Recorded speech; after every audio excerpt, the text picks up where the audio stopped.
Welcome back to another grammar mini lesson on gerunds. Today's lesson is gerunds or gerund phrases as predicate nouns. Notes to remember about predicate nouns.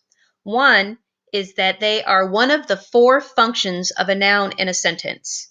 Remember what the four functions are: predicate noun, direct object, object of preposition, and subject. Predicate nouns are the focus of this mini lesson, though, and you need to know that they always follow linking verbs. That's how you're going to identify a predicate noun, is because it's going to always follow a linking verb. You must memorize this list of linking verbs. You have it on your handout from our notes back on Tuesday or Wednesday of last week. Is, am, are, was, were, be, being, been. You've got to remember those 8 linking verbs.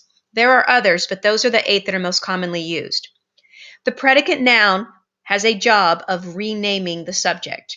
So first we're going to look at just regular nouns, not even a gerund. We know that gerunds are verbs that end in ing and act like a noun, but we will look at predicate nouns as just a regular noun first. So samples with nouns. My grandfather's occupation was railroad conductor. Okay, so let's highlight the linking verb was. That's the first step. Then we're looking behind it to see if we can find the predicate noun that's renaming the subject. The subject is occupation. So what is the name of the occupation? Well, it's railroad conductor. So let's underline this. This is your predicate noun, railroad conductor. And let me see if I can put a PN above this. I am not great at drawing these letters, as you've seen in previous videos.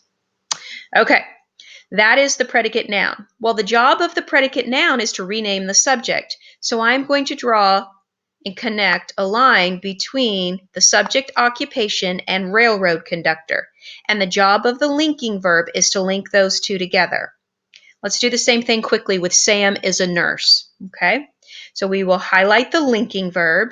Is in my linking verb list up here. So I will go down here and highlight is. Then I'm looking for a word in the predicate, which is the verb part of the sentence back here, that renames the subject. That would be nurse. As the predicate noun, it's too small for me to write PN, so I'm not going to do that. But I will draw a line between nurse and Sam to show you that connection again. Okay. Now, since a gerund acts like a noun, a gerund phrase or a gerund can be a predicate noun. Let's look at one of those examples. Bailey's favorite activity has always been playing soccer. Well, I've got the linking verb been. I see it here and I see it on my list. So I'm going to highlight that. What I'm looking for is a gerund or a gerund phrase back here that is renaming the subject. And I do see a gerund phrase, playing soccer. So we will underline it. Should have the P there too, but and then finally we're going to draw an arrow to the subject because playing soccer is renaming Bailey's favorite activity. Really should be just activity, but we'll leave it like that. Okay, one more to practice with, and then you'll do sample sentences on your own. Her main problem is working with fractions. Okay, I see the linking verb is. It is on my list of is, am, are, was, were, be, being, and been. And you do need to memorize those, guys, just like you've memorized your times tables in math class. So is my linking verb. Now you need to be careful because sometimes you have a helping verb is, and then you have a main verb right here that goes with it. So the way that you test that is what you have back here, starting with the ing, renaming what your subject is. And that's exactly what's going on in this sentence.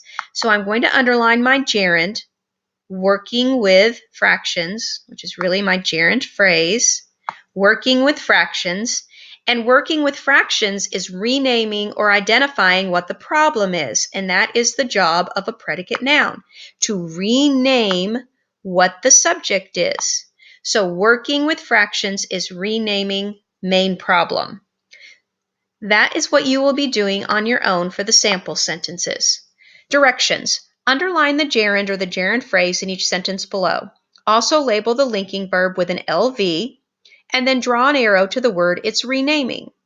Or if you're doing this with the video without a handout, simply write down the linking verb and label it, LV, then write down the gerund or the gerund phrase acting as the predicate noun and label it, either PN or predicate noun. Good luck!